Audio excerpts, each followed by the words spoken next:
Welcome to Love and Abuse, the show about helping you identify poisonous communication and toxic behavior. You deserve to be treated with respect and kindness. That's why it's important that you learn to pinpoint manipulative and controlling behavior so that you keep your power and your sanity.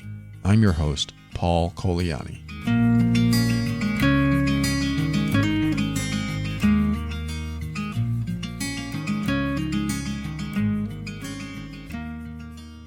Hey, welcome to another episode of Love and Abuse. I want to go over an email that I received today, not today, but a few days ago, and it has to do with a subject matter that I wanted to bring up, which is why it's so relevant. When I got this email, I thought this is what I need to talk about. This is what needs to be said. So if you are in a place that you're feeling crazy, you're feeling like the other person is making you crazy, or you're starting to put the pieces together that person is making you crazy. And that's called crazymaking, gaslighting. And they're saying things that you said that you know you didn't say, or you believe you didn't say because you're starting to doubt yourself. They're lying to you and saying, no, that's the truth. In fact, we talked about it 2 days ago, and you can't remember talking about it. You can't remember ever discussing the subject whatsoever. These are very common elements of crazymaking. There are even bigger elements of crazymaking that hopefully you're not experiencing, but people have been known to move furniture around, change a drawer in the kitchen to another part of the kitchen. And when somebody comes home and says, "Where's the silverware?" And the other person says, "What do you mean? It's where it always is." And they come out and show them. And the person coming home says, "The silverware was never there. I know it was over there." And then the other person says, "No, it was always here." And that is more extreme crazymaking, but that's pretty much what can happen. You have the same results. Like we had that conversation the other day. No, we didn't. Yes, we did. And on and on and on. So that kind of psychological tactic is designed to put you in a space of self-doubt, causing you to trust yourself less, causing you to not know which way is up. You start feeling like you're pulling your hair out. And this systematically breaks you apart piece by piece so that you feel so lacking in yourself. You lose so much of your own power that you end up turning to the very person that is doing this to you for support, for love, for attention, hoping that this person will come through, and they usually do because of the ebb and flow of emotional abuse that can go on. They'll usually come through and say, "Hey, it's okay. Everything's going to be fine." Not all of them do this, but some people will create this love and abuse, take and then give, and then take and then give again. They'll create this system that causes you to not only fall victim to more and more bad behavior, but also come to rely on the person doing that bad behavior more and more. And it's all part of the crazy-making cycle. And what this also does is cause you to be more attached to the person that in this case might be abusing you, might be crazy-making you. And if you're so attached to that person, it's harder to get away from them because they're the ones that you're relying on, even though they're the ones causing the breakdown inside of you. So this is important to understand how this whole thing is outlined, how this structure works, so that you can recognize it when it's happening. So if you do find yourself going crazy, yet you go back to the person looking for support, looking for love, looking for some comfort, and you keep getting it, but then you find yourself going crazy again, that vicious cycle, I hate to say this, never ends. Never. Until you end it. Until you stand up for yourself and say, "No, I'm not going to take this anymore." That doesn't mean I'm telling you to get out of the relationship or anything like that. Or maybe it's with a family member, or maybe it's with someone else, that may, not a romantic partner or a spouse or anything like that. But it does mean that you need to wake up. I don't mean to sound offensive when I say that, but you wake up to the behavior and tell yourself, "Hey, you know what? This person may or may not love me, but this is absolutely what they are doing to me." because you can always tell they're doing it if you weren't this way before you got into the relationship. If you weren't always crazy and self-doubting and didn't trust your instincts, and if you were confident in yourself and could accomplish things, but you can't now in this relationship, then to me, I'm 99% sure that the relationship is helping to create this systematic breakdown of what's happening inside of you. So you wake up inside and say, I need to be aware of what's happening. Again, they may or may not love me. That's not the point. Right now, I need to look at the facts. What is happening? When they say this and it doesn't make sense to me, it's most likely some sort of game or tactic or manipulation. I'm not saying always. I mean, you got to put a lot of pieces together when it comes to any type of emotional abuse. And you can't say one behavior means they're emotionally abusing me and they're a bad person. You just have to look at all these behaviors. Crazy making is one of them. It's a big umbrella, but once you put that behavior on your checklist and you say, okay, that's happening and these other things are happening, then you create the bigger picture. And I've said this before, that's why it's so hard to tell anyone else outside the relationship you have with this person what's going on, because one particular behavior isn't really noticeable, isn't really something that someone's going to look at and go, whoa, that's really bad. They're going to look at it and go, well, we all do that. Or I've done that in the past. Or that might just be a fluke.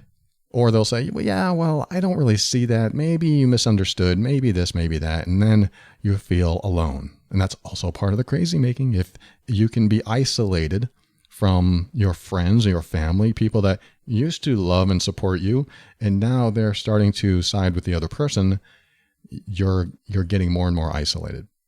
So again, just be aware, be observant, and stand up for yourself inside yourself and start to believe what seems to be going on. What seems to be going on is that he or she lies about something and then convinces me that it wasn't a lie. No, it's probably a lie. I'm not saying that's 100% correct all the time, but you just have to put all the pieces together and start believing yourself, or at least start convincing yourself what's real. Because if you're depending on someone else to convince you what's real, that's when your reality starts to get skewed. So anyway, I'm going to read you this email. I'm going to answer these as I go through it. It has a lot of relevance to what's going on here because it's important that the craziness that you might feel in your relationship needs to be contained in the outside world, or even in the inside world, even in the relationship. But I'm going to focus a little bit more on the outside world today, because if you express the craziness that you're feeling to other people, especially if those people know the person that's making you crazy well, then you're going to appear exactly as that person describes. This is going to be very hard. If you're very frustrated, if you have had it, you're at the end of your rope, and you are just so upset, but don't know how to convey that upset to anyone, and don't know how to convey that that other person is making you crazy, and that other person is making things up, it's going to be hard for you to contain yourself. But I'm here to say that for the most part, you have to. Unless you have one of those best friends that believes everything you're saying or has gone through the very thing that you're going through, then it's okay. Then you can vent and you can express and you'll get supported. Just like if you vented and expressed to me, I'd be like, I know exactly what's happening here. I know exactly what you're going through. And you're going to feel a sense of relief. You're going to feel like somebody finally understands me. But you have to realize that a huge percentage of the population doesn't understand the craziness you feel of crazy making and gaslighting. They're basically one and the same term. So if you start being a little bit more expressive or a lot more expressive or very dramatic, crying, screaming, saying, you don't understand, this is what he does, this is what she does, you're going to appear less than sane. I'm sorry to say, but that's how it works. And the person that's crazy making you knows this. They know it. This is why we're going to talk about the gray rock technique as well today, which is very important and another difficult step to take. when you are emotionally connected and actually have empathy and compassion, which a lot of these people don't seem to connect to. I think a lot of them actually have access to empathy and compassion. The people that cause you to go crazy, that cause you to pull your hair out, I think a lot of them do have access to empathy and compassion. They just can't connect with it. I mean, I think it's there in most people. I mean, true narcissistic personality disorder, they say they have no empathy. And I find that hard to believe. I'm not saying it's not true, but I think that we all have access to a feeling of loss. Like if you took a fully NPD person, narcissistic personality disorder person, and put them in front of you and found something that they truly appreciated, they truly loved, they would truly be crushed if they lost. And you said, what would happen if you lost that? And they would say, well, if I lost that, I would feel terrible. And if they can access that, if they can feel that terrible feeling, and you can say something like, well, that's how I feel when you do this to me, they might be able to finally connect the dots. But, that doesn't happen too often. And if they've never tried to experience empathy, tried to experience what it's like in someone else's shoes, then they just don't know. And it's not that they don't care. Some of them don't. It's just that they don't know how that feels. Just like that's why a lot of narcissistic people, emotionally abusive people can cheat and not care how their partner feels, because it doesn't even faze them that there would be any bad feelings whatsoever. They know it's wrong. They know ethically it's wrong. They may know morally it's wrong. But they do it because if they don't get caught and their partner doesn't feel bad, then technically I didn't do anything wrong. That's what they might say. As long as my partner doesn't feel bad, I didn't do anything wrong. I still am showing up as a good person in this relationship. That's a scary thought, someone walking around without empathy who just might go do selfish things, knowing that it's technically wrong, socially wrong. Maybe we shouldn't do this in a relationship, but hey, if my partner doesn't find out, then how is it bad? That's how some of these people think. So we have to be really careful to find out if the person that we love, the person that we're with, or the person we're trying to figure out even has access to empathy. And that's a good test to find out if someone has empathy. Find out what they cherish most. And if they lost that, thing or that person, how would that feel? And if they go into an emotional state and they feel bad, tell them, well, this is how I felt when you did this to me or when you said that to me. And if they go, oh, that's how you felt? Oh, I'm so sorry. And then you can tell they're visibly upset or visibly sad. Then you might have a chance. You might have a chance that they can finally access some compassion, some empathy, and get into that space. This doesn't always work with the people that know they're doing it, though. So you just have to be careful. It doesn't always work with someone who's purposefully, intentionally manipulating, emotionally abusing, being selfish, doing any kind of bad behavior, because they know they're doing it. Those people don't care how you feel, as long as they're getting their needs met. Their goal is to get their needs met, not necessarily yours. Or if they're getting your needs met, it's probably for something selfish. Again, a certain segment of people are like that. So I'm going to read this email to you and tell you how this is all related. This person I'm going to call Maria. Maria wrote, "Hi, I've been listening to your podcast for a few weeks now, and it feels like you're speaking to my soul. I just recently became a patron because I truly believe in what you're offering and trying to do to help people, and I hope someday to be able to do the same." Thank you, Maria, for becoming a patron. That does help my efforts over here. Maria's talking about the patron program and how you can give back, which is patron.theoverwhelmedbrain.com. I talk about that on my other show, The Overwhelmed Brain. I'm contacting you today because I'm in a custody battle with someone that I feel is very narcissistic, manipulative, and has been emotionally abusive this entire time.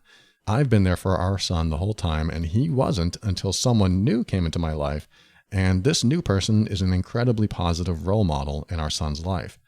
The emotional abuse I'm suffering from my ex is, number one, making me feel like I'm going crazy, since he'll be nice to me for a couple days and interactions will go great. And I feel great and I feel positive for our future of co-parenting together. But then the next interaction, he's cold and heartless and straight up mean. It's like the nicer and more accommodating that I am, the worse he gets. And what I fear is, what is this going to do to our relationship as well as our son's. All right, Maria, that's your first point, and I'm going to just comment on these points as I go through your email. This number one point you're making is you're talking about a huge aspect of crazy making where they'll be nice and then they'll do what my girlfriend said her ex did all the time, throw a brick at her. He'll be nice and then he'll throw a brick at me. He'll be nice and he'll throw a brick at me. And if you know how Pavlov's dogs heard the bell, every time they heard the bell, they came to get the food. It was a stimulus response system. And this is pretty much the same thing. And what I mean by that is you should understand the stimulus. The stimulus is he's being nice to me. That is a calling for you to come closer into the Venus human trap where you get, I don't mean to laugh, but that image was kind of weird. You get sucked in to this game, this manipulation, this abuse, because what he's doing, he's priming you. He's softening you up. He is getting ready to digest you or crush you again. And in order to do that, he needs to soften you up. How does he soften you up? He takes advantage of your compassion, your kindness, your generosity, your caring. He knows that if he's nice to you, you'll soften up. You won't be combative. You won't be argumentative. So he can get away with more. The Venus flytrap analogy is a good one because what you see is this plant that has a nice landing pad for a fly. And the Venus flytrap secretes a sweet nectar that the fly likes. So he lands there and feeds on the nectar or whatever that flies do with nectar. Then the trap closes as soon as I think one of its leg touches one of the stems or hairs on its leaf. And it just shuts him in. And some flies can escape and some can't, and then they're digested. So it's kind of a gruesome analogy, I'm sorry, but it may be a good one for you to remember that reminds you that the niceness is the sweet nectar. And the landing pad is the feeling that you're getting of thinking of a positive future. You feel great. Maybe this is going to work out after all. We can co-parent and get along. You got to remember that is the priming stage. He's priming you for that attack. The only reason I can say this with 99.9% surety that that's what's going on is because it happens over and over again. It isn't just like a once in every blue moon while. It sounds like this happens over and over again. And just like I was saying earlier, that doesn't end. So you have to see it for what it is. And if the sweet nectar affects you that much, you're going to have to contain your emotions, especially around him and those that know him and those that are associated with him, because what'll end up happening is that he will be able to convince everyone else that you're the crazy one. So if you don't contain any type of dramatic response, dramatic reaction to something crazy that he does, then you're going to be the one that appears crazy. And you just have to be careful that you don't go crazy, because that's what's happening here. There's a little bit of crazy making going on with the nice and the not nice and the nice and throws a brick at you. Then we need to back up a little bit and see what's really happening, see the dynamic that's taking place so that you can be really clear about your steps. Because what you said here is, I want a positive future of co-parenting together. That's what I get. And that would be nice. That would be great. But you're not going to have the relationship that you want. So I'm just going to give you the cold, hard facts right now. If this person is, as you explained, very emotionally abusive and does this up and down thing with you, nice and then mean, then you have to be aware that your kindness toward him is like landing in the trap. So it doesn't mean you don't be kind. What it does mean, however, is that you're kind in a non-emotional way, kind in a very matter-of-fact way, only touch on the facts, never the emotional details. Never the part where you say, I feel this, I feel that, why are you doing this, why are you hurting me, this defensive emotional state. But you want to just talk about the facts. And this is part of Gray Rock technique. Gray Rock is where you become the most boring person with simple responses that only addresses factual points. Because what he's trying to do is get an emotional response out of you. That's a supply for the narcissist. I'm not calling him a narcissist, but if he has narcissistic tendencies, he's looking for that supply. His supply puts you in the weaker state. If he feels good, if he feels like he's winning, if he feels like he's beating you at some game or you're getting into some proverbial fly trap here, then he's going to go in for the kill. And the trap's going to close and he's going to try to crush you and digest you and, again, all that morbid stuff. So you want to stay out of that trap. Don't fall for the nectar. Don't fall for the sweetness. He is your ex now, and it's okay to treat him like a perfect stranger that you don't really care about, but don't wish ill will. I'm not saying that a perfect stranger you'd wish ill will upon, but you don't really want to see harm come to him because, he's still the father of your child. And I mean, these are my words, maybe not your words, but I'm assuming that you just want him to move on with his life and be nice. But he's not going to be nice, at least in the sense where you think it's going to last. He might be nice for a couple of days, and that's great, but you can't fall into that up and down cycle, that love and abuse cycle, that giving in space into that trauma space, and that giving in space into that trauma space. It's like I'm using my hand as a motion going up and down, up and down. You got to get out of that wave. Those waves are going to make you sick. I mean, physically. I had an email the other day about someone who got so physically ill in her relationship. I'm going to read that on another show. It's a really powerful one. But when you're stuck in that wave, you have to get yourself out of it so you can see the game that's being played. Oh, that's what he's doing to me. But he's so nice at this point, and he sounds so genuine. You got to see it as part of the game. It's like that angler fish deep in the ocean. I don't know if you've ever seen these things, but they're creepy looking. They're only about an inch or two long. But if you've ever seen, I think one of the fish cartoons, the computer-generated cartoons had it, where their tongue is like a glowing lure, and other fish are attracted to this beautiful glow, and they get closer and closer, and it's just giant fish with these ugly-looking teeth. That's kind of what it's like. The lure is out there and you're attracted to that bright light and you get closer and closer and you fall for it again. So the idea is to take a step out of that dynamic so that you're not falling for the kindness that doesn't last. So wipe the fantasy out of your mind. This is the tough love part, I'm sorry. Wipe the fantasy out of your mind that he's going to finally have a change of heart. Just wipe it away. Now, if he really does have a change of heart and he really does start treating you nicely, that's great. But don't see it as permanent, even if it is, because you need self-protection here. He's shown up way too many times as not safe. So you have to check that box that he's not safe and stop falling for it. So you're right. The nicer and more accommodating you are, the worse he will get, because it feeds into his plan to soften you up for the kill. So it's get yourself out of that space. I know it's hard. I know there's many steps to that. And gray rock is one of them. And I forgot to define gray rock. Sorry about that. Gray rock is, have you ever seen a gray rock and said, wow, that's a beautiful rock. Wow, I really want that dull gray rock. It's got an ugly shape. It looks like every other boring rock I've ever seen, at least gray ones.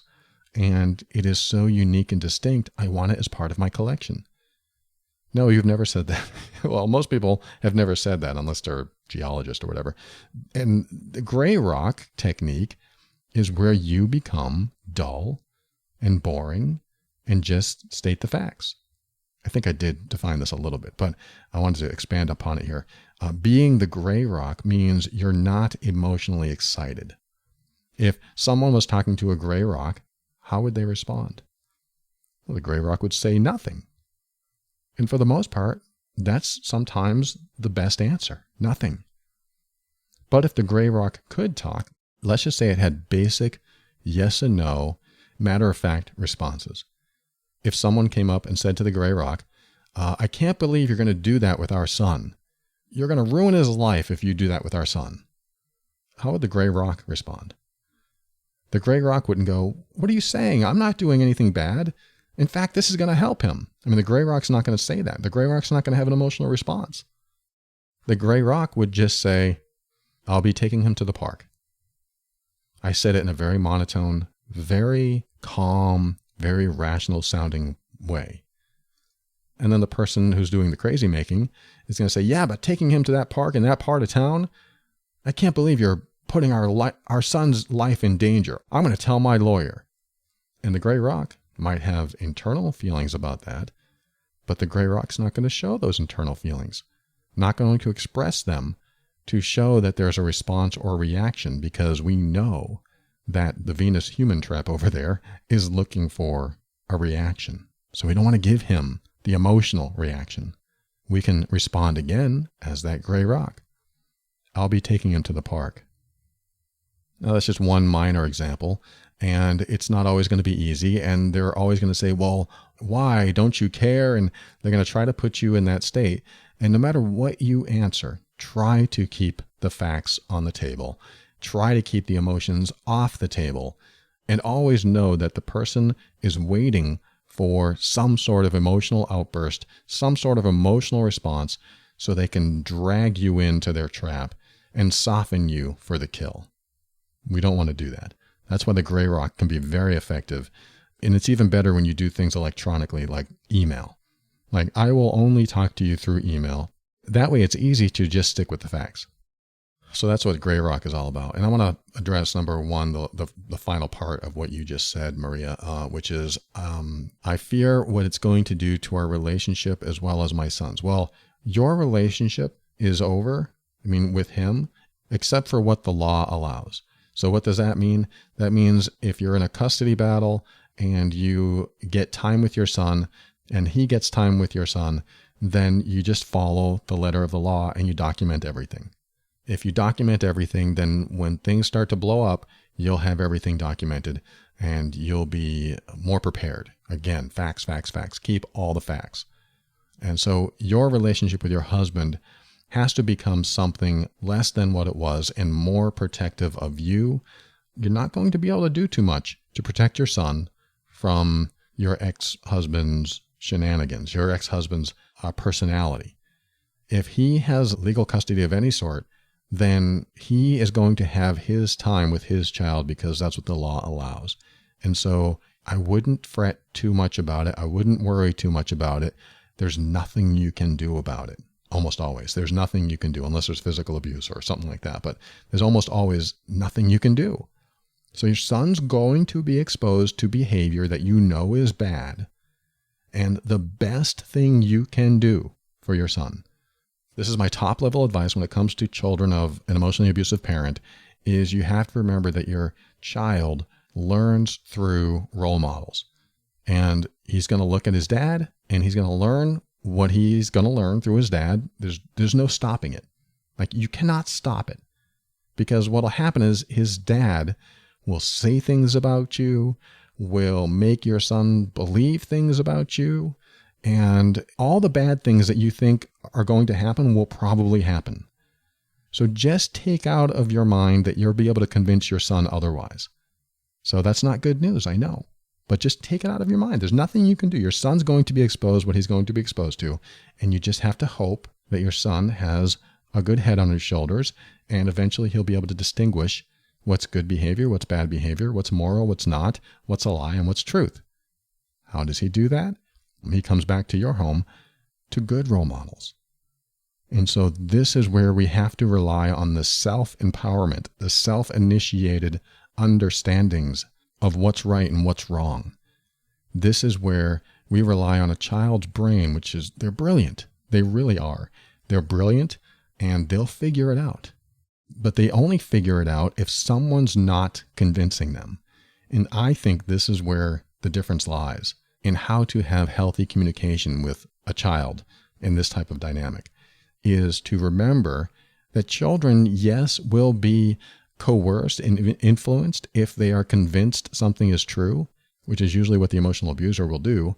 They will try to convince, your mom does this and your mom does that. And who knows, he may say, your mom doesn't really like you because she would do this if she did.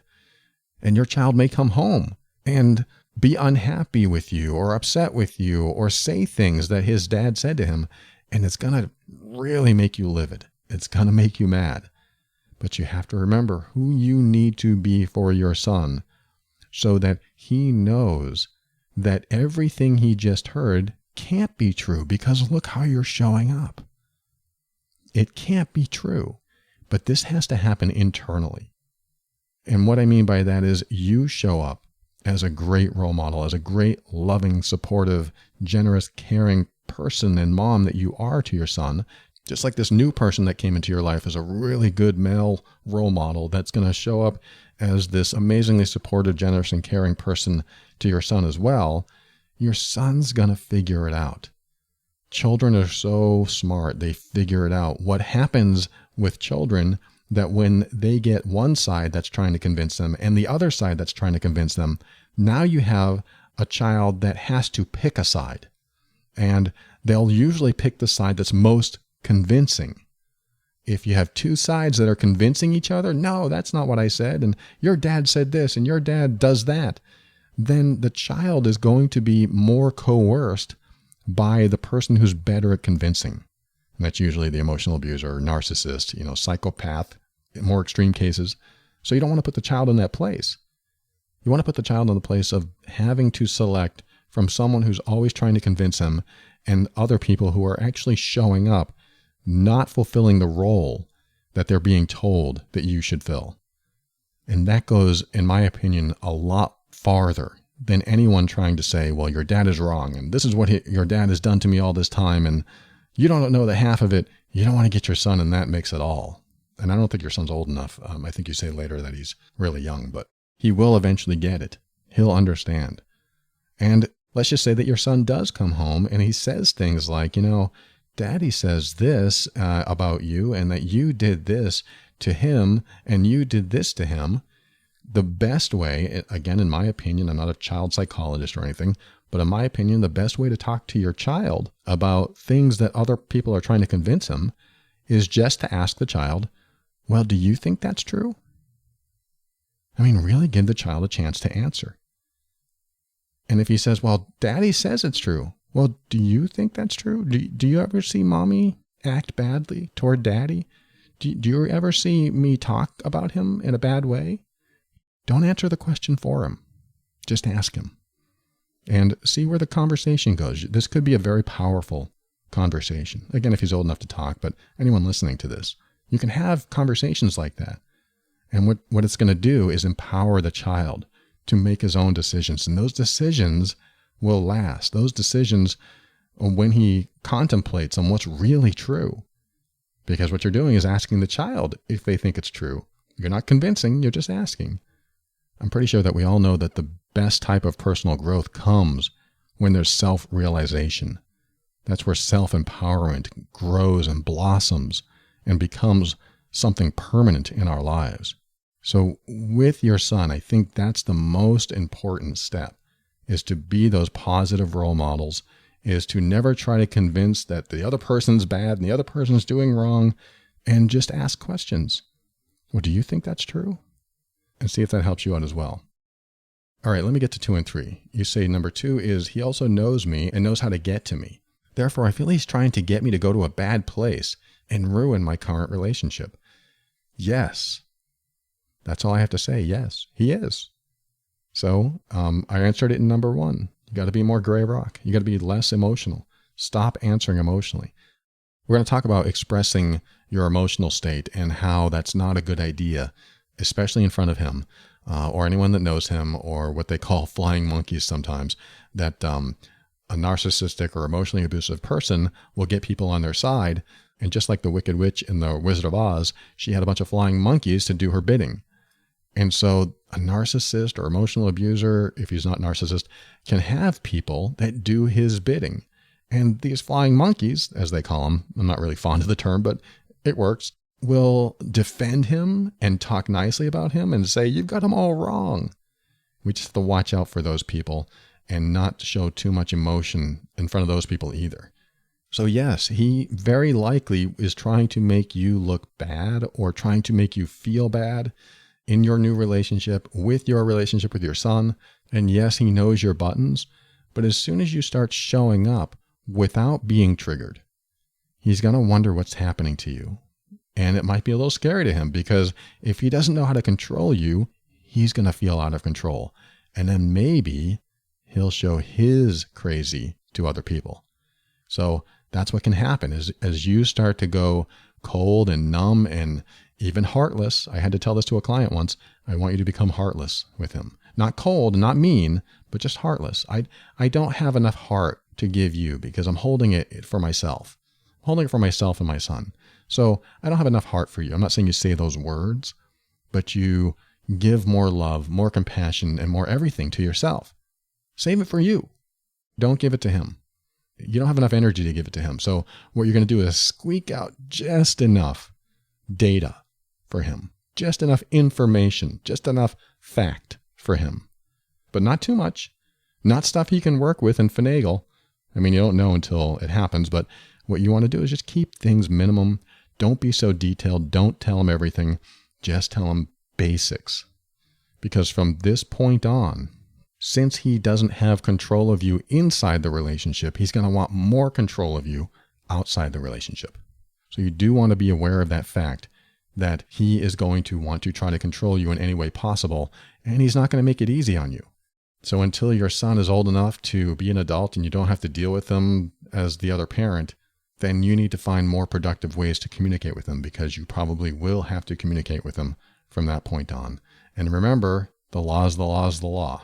So if you are within the boundaries of the law, then it's easy to report to a court if he starts breaking the law.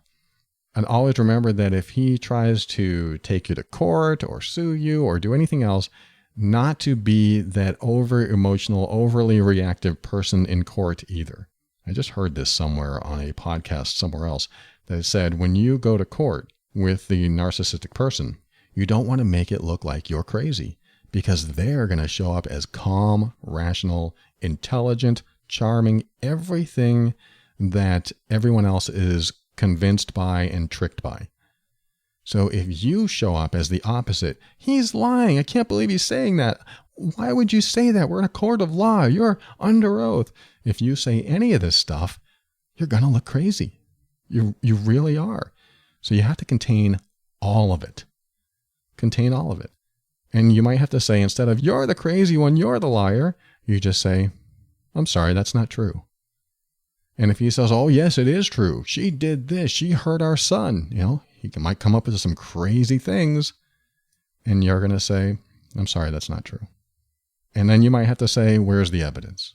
There's no evidence to that. I've never done such a thing. I don't know what he's talking about. You want to scream. You want to yell. You want to say how bad of a person he is and convince the world, but you won't be able to do it. I mean, there's another hard truth. You're never going to convince the world, so don't try. No one's ever going to see what you see. No one's ever going to be exposed to what you've been exposed to over time. Oh, and one more thing. I heard this on the same show where they said, never label the person that you're getting a divorce from as anything that a psychotherapist or a psychiatrist would label. So if you believe he's narcissistic, don't say he's a narcissist. Because once you do, they're going to say, oh, you're not really a doctor, so you can't do that. So now I'm finding your credibility a little bit questionable. I hate to say it, but that's what happens. Your best bet is just to cite behavior, cite evidence, talk facts.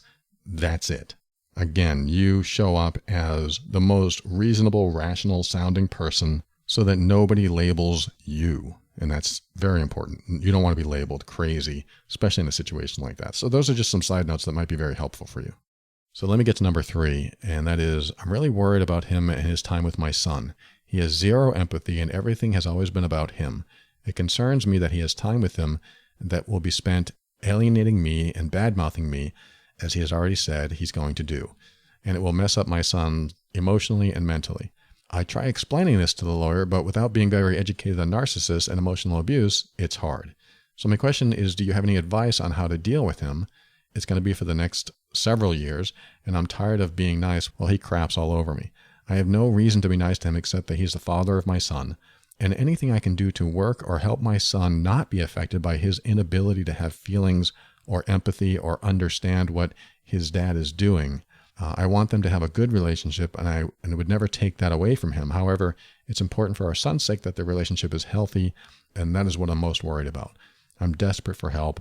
Everywhere else I've researched with other people that haven't been through it, their ideas aren't very realistic. So after listening and reading your material, I feel like you're my only hope for understanding and helping. Thank you. All right, Maria, thank you for sharing that last part. We talked a lot of how to handle the co-parenting aspect and the daddy said this and the daddy said that aspect. So I covered a lot of what you're asking in number 3, and you do have quite a number of years to go forward with this. So I want you to remember the suggestions I've given you so far. Let me address a couple things that you said in number 3, though, that I believe are important. Is that you said that you want him to have a good relationship with your son, and that you don't want your son to be affected by his dad's inability to have feelings or empathy. And again, you're not going to be able to do anything about that. Your son might be coming home confused. Like, this is another thing that can happen, is that the child can come home confused. Why does daddy not love me? Why this? Why that? If that's the case, there's 2 ways that can happen. One way is daddy loves me more. Daddy loves to do things for me and you don't. You might side with daddy a lot, and now you feel isolated from your own son. That's one way. The other way is the opposite, where your son comes home and says things like, well, daddy doesn't seem to care. Daddy doesn't want to go with me anywhere. How come he doesn't want to see me? That might be what happens as well. So when you have that, that's a little tougher to deal with, actually. How do you replace daddy's love? It's very hard for a kid to come home and be so confused by that. And that's a tough one to answer. I don't know if I have the best answer for that. The first thing I think of to say is, I don't know. I don't know. I don't know what's going on with your daddy. And I don't want to make excuses for his dad. And I don't want to paint any positive picture about his dad necessarily, because that's something that the son has to learn on his own. We don't want to convince him one way or the other, but we do want to always convey how much love he has in his life. We always want to tell your child how much love there is in his life, how much support there is in his life. And the child might say, yeah, but daddy doesn't want to do this. Daddy doesn't want to do that. Daddy said this. And it might confuse the child. And so what do? How do you make the child feel better? I think it's just so important to show him how much he is loved, how worthy he is. And it's going to be hard to convince his dad, your ex, to act any differently toward your son. And also, if his dad finds out that you're affected by the way he treats his son, he could also use that against you. If his son comes home even more unloved and neglected, and your ex knows that it affects you, he might do that on purpose. I hope not, but that can happen. The child can be utilized in that way. So I don't know if I have the best answer for that. How come daddy doesn't do this? How come daddy doesn't love me? How come daddy doesn't call me? How come this? How come that? What is the truth? What is your truth? Your truth might be, well, he's emotionally abusive, but you don't say that to a kid. Well, he's selfish, but you don't say that to a kid. What do you say? I think maybe the best answer is, I don't know. But know that I love you and know that I'm here for you. And if you want to talk about it, I'm right here. Both of us are here for you if you want to talk about it. But I don't know. I don't know what's going on. I don't know why he does what he does or says what he says. But I know that you're so lovable and you're so worthy and you're the best kid I know. And you can even say this. And I even know daddy loves you deep down inside. He's just unable to say it. And even if that's not true, and hopefully it is true, but even if it's not true, sometimes a child needs to hear that kind of stuff. Daddy loves you way down inside. He just doesn't know how to say it. And sometimes he doesn't know how to act. And a lot of the times he doesn't say the right thing, but you just got to maybe give daddy a break every now and then. I don't know if that's the best advice or not, but I do know if that were my kid, I would probably go along that route. I don't know why mommy does that. I don't know, but know that you are loved, you are worthy, and you can always share what's on your mind. Just give him that safe, non-judgmental space to be himself, to express himself. That's the best thing I can offer on that. And let me go to your other point in number 2, which is You said it's important for our son's sake that their relationship is a healthy one. And that's what I'm most worried about. It's not going to be. This is a hard truth again. It's not going to be a healthy one. It's going to be what it's going to be. And it is something that you kind of have to take a step out of because you can't control it. You can't own it. You can't do anything about it. Because once he has that time with him, he's going to fill his head with whatever he's going to fill his head with. And we just have to know that how we show up also affects your son. I say we as in you and your new partner, how you show up in your son's life as supportive, as caring, as non-judgmental, and as the best role models you can be, so that your son has a place to really feel like he can be himself. When you can do that for him, that's the best thing you can do. Because his father's going to be in his life, and there's just no getting around it. There's no getting away from the toxicity. And the kid really has to go through some trials to get into a space to figure it out on his own. But he just has to know that there's always a safe place to turn to when daddy doesn't show up in a certain way. So I think that's probably my best advice for you, is just to show up the best way you can as the best parent you can be, as the most loving, caring, kind parents there are, so that when your child comes home confused or hurt, that he has a safe place to be himself fully. And I will say this, I come from a broken home. When my parents got divorced, I was 1. And I don't remember this, but this is what my mom told me. My father kidnapped me. And my mom was like, oh my God, where's Paul? Where is he? And my father ended up bringing me back the next day because he realized that he had to change diapers and everything. Because, it's a sad story, but at the same time, my dad was young. He's like, this is my son, my only son. And he took me away and then brought me back a day later. And, he said, I don't know, I hope he said, I'm sorry, and I didn't mean to do that or whatever. Divorce and love and all that stuff does crazy things to people and kids. So my dad didn't show up as a bad guy after that. So I don't want to make it sound like my dad was some nasty person. But, this is the start of the broken home I came out of. And then my mom, shortly after that, met one of the biggest influences in my life, biggest negative influences in my life, my stepfather, who was a violent, aggressive, and very dangerous to be around person.